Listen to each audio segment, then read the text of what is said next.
ادامه واکنش‌ها به سیاست‌های متغیر ترامپ درباره برنامه هسته‌ای ایران. جفری گولدبرگ، سردبیر نشریه آتلانتیک، همان خبرنگاری که سران امنیتی دولت آمریکا به اشتباه او را وارد گروه گفتگوی سیگنال کرده بودند، میگوید مشخص نیست که واقعاً ترامپ خواسته‌اش در مذاکرات با ایران چیست. برای اینکه ببینیم موضع آمریکا در قبال برنامه هسته‌ای ایران چیه، طبیعتاً باید آخرین مواضع رئیس جمهور رو ببینیم. اول صحبت‌های یکشنبه قبل و بعد صحبت‌های چهارشنبه ترامپ رو میشنویم. تنها چیزی که اونها نمیتونن داشته باشن سلاح هسته‌ای است. آیا موضع آمریکا اینه که ایران میتونه غنیسازی غیر نظامی داشته باشه؟ هنوز در این باره تصمیمی نگرفته ایم. بالاخره واقعا سیاست آمریکا در قبال ایران چیه؟ من نمیدونم.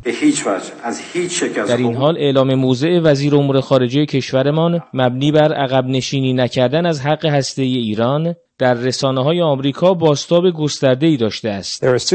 ایران از امضا کنندگان پیمان منع گسترش سلاح هسته‌ای است. این یعنی اونها حق غنیسازی دارند.